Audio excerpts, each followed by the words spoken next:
Halo teman-teman, halo semuanya. Ketemu lagi dengan saya di Rayudi Channel. Kita doakan ya teman-teman ya, semua kita diberikan selalu kesehatan, yang sehat-sehatnya, dilimpahkan rezekinya, dimudahkan segala urusannya ya teman-teman ya. Amin amin amin. Video kali ini teman-teman mau berbagi saya dengan teman-teman ya. Ini mengenai mobil Corolla DX ini ya teman-teman ya. Sama aja sih mobil-mobil lama ya. Ada permasalahannya ini di jarum bensin ya, yang ada di panel dashboard ini ya. Jadi mobil ini ceritanya kalau diisi bensin dia ngaco ya teman-teman ya, kadang-kadang di bawah, kadang-kadang di tengah, kadang-kadang di atas ya, jadi tidak stabil gitu ya, kadang-kadang juga nggak jalan ya teman-teman ya. Nah jadi apa kira-kira permasalahannya dan bagaimana kira-kira kita menelusuri ya investigasi ini ya sampai kita tahu nanti apa persoalannya. Jadi teman-teman nanti kalau misalnya mengalami hal yang sama begini, jangan dulu memutuskan mobil untuk diburu-buru bawa ke bengkel ya. Coba ikuti video ini dan coba praktekin. Nah mudah-mudahan bisa ketemu persoalannya kan, dan bisa langsung teman-teman mengatasi sendiri. Jadi simak aja teman-teman ya, itu yang mau saya bagikan di beberapa menit ke depan. Sekarang sebelum lanjut teman-teman, saya minta dukungannya ya, minta tolong teman-teman yang menonton untuk bantu-bantu menekan tombol subscribe ya, dan jangan lupa dong hidupkan notifikasinya. Tidak lupa saya ucapkan banyak terima kasih. Nah ini yang di sebelah kanan ya, kalau yang kiri ini kan untuk temperatur. Nah yang kanan ini untuk jarum bensin ya. Nah jadi mobil ini nggak jalan ya teman-teman ya. Jadi tidak bisa kita tahu ada berapa kapasitas bensin yang ada di tangki ya teman-teman ya. Jadi harusnya kan kalau kita hidupkan atau kontak ya sampai panelnya hidup, ini kan mestinya jalan ya teman-teman ya. Tapi ini nggak jalan sama sekali ya. Jadi diisi berapa banyak pun bensin tetap nggak jalan. Nah tentu saja di sini saya akan berbagi dengan teman-teman ya, bagaimana caranya kita untuk mengetahui di mana kerusakannya. Kemudian nanti setelah ketemu bagaimana solusinya ya, supaya ini nanti bisa kembali normal ya kan. Jadi sekalipun mobil kita mobil lama, indikator ini harus hidup ya teman-teman ya, baik bensin, temperatur ya, dan indikator lampu tanda oli, aki dan lain-lain harus menyala ya, supaya kita bisa mengontrol bagaimana kondisi mobil kita ya teman-teman ya. Oke, jadi itu yang mau saya bahas teman-teman di beberapa menit ke depan ya. Jadi pastikan aja teman-teman untuk simak video ini sampai selesai. Nanti mudah-mudahan teman-teman bisa nanti mengerjakan sendiri ya, tanpa membawa mobil ke bengkel. Nah sekarang sebelum kita lanjut teman-teman, jangan lupa mohon dukungannya ya untuk channel ini. Jangan lupa teman-teman untuk menekan tombol subscribe, dan jangan lupa juga menghidupkan notifikasinya. Nah saya ucapkan banyak terima kasih. Oke teman-teman, jadi kita akan mencari tahu dulu ya. Pertama itu jalur kabel, berarti kita lihat langsung ke tangki bensin ya. Nah, jadi kita buka bagasi belakang, coba kita langsung ke tangki bensin, kita buka bagasi, kita cek ya. Nah ini ya teman-teman ya. Jadi kalau kita buka bagasi belakang ya, maka kita akan ketemu di sini ya. Nah ini di sini ada ampernya ya, ada pelampung di balik sini ya teman-teman ya. Tapi sebelum kita buka itu, coba kita pastikan dulu ya, kabel-kabel ini nyambung apa enggak. Caranya adalah teman-teman siapkan tespen DC kayak gini ya. Nah ini sebagai alat bantu kita untuk kita mencari tahu di mana permasalahan. Pertama kabelnya kita pastikan dulu dalam kondisi baik ya teman-teman ya. Oke, sekarang kita coba cabut di sini.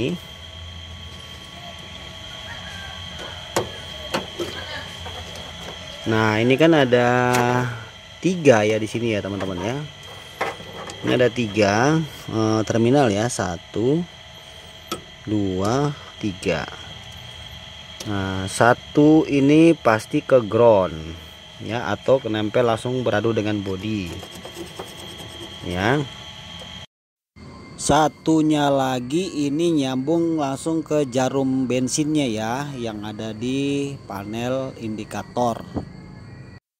Kemudian kabel satu lagi ini untuk sensor ya. Jadi kalau bensinnya itu habis, lampu indikator bensin di panel dashboard ya akan menyala.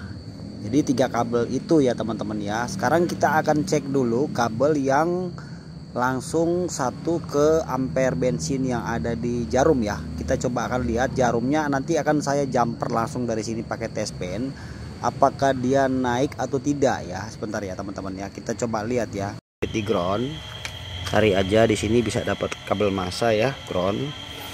Nah kemudian saya akan adu ya di sini dengan ini kabel ini, melihat posisi si jarum apakah bergerak atau tidak. Oke, coba kita ke depan dulu ya. Nah, saya akan taruh kamera di sini ya teman-teman ya, dan kita nanti akan melihat apakah waktu saya jumper kabel di belakang jarum ini naik apa enggak ya. Kita untuk memastikan dulu bahwa jalur kabelnya ini masih nyambung. Sekalian kita memastikan bahwa indikator ini ya, indikator bensin ini masih dalam kondisi normal ya, jadi tidak rusak.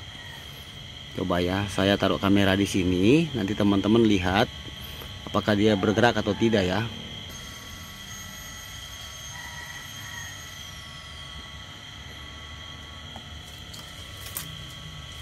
Nah, kita posisikan kunci kontak kita on ya, jadi sampai lampu indikator hidup.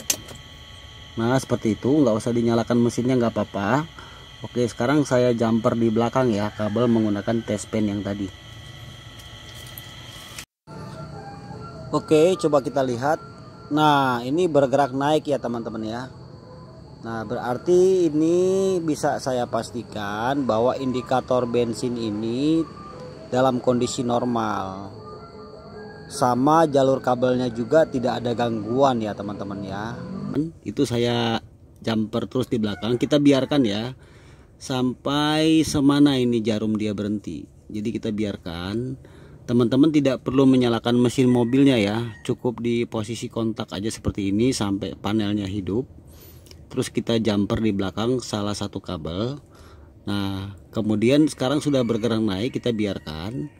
Nah kalau sudah begini artinya ya teman-teman ya, si indikator yang ada di dashboard ini tidak ada kerusakan ya.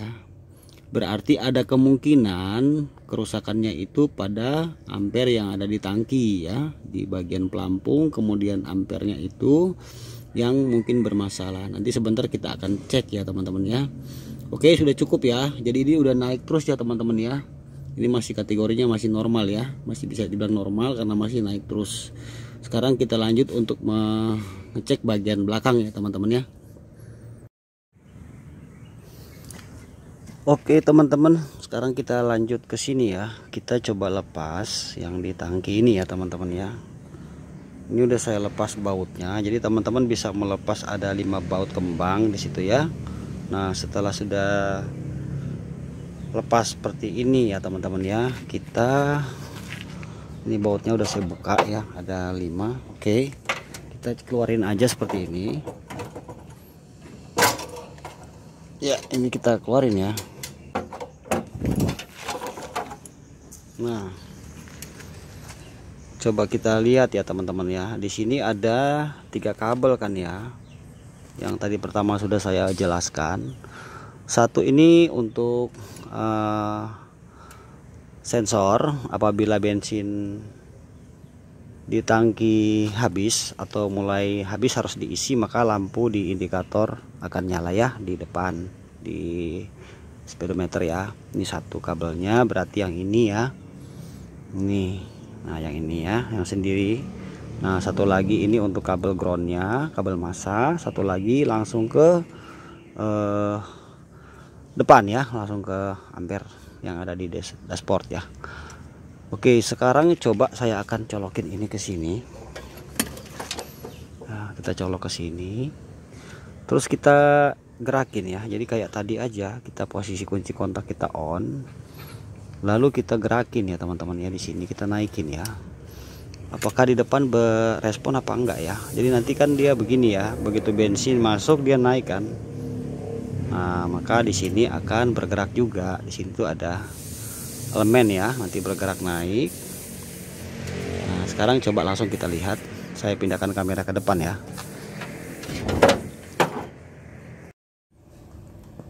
Oke, coba kita tes ya.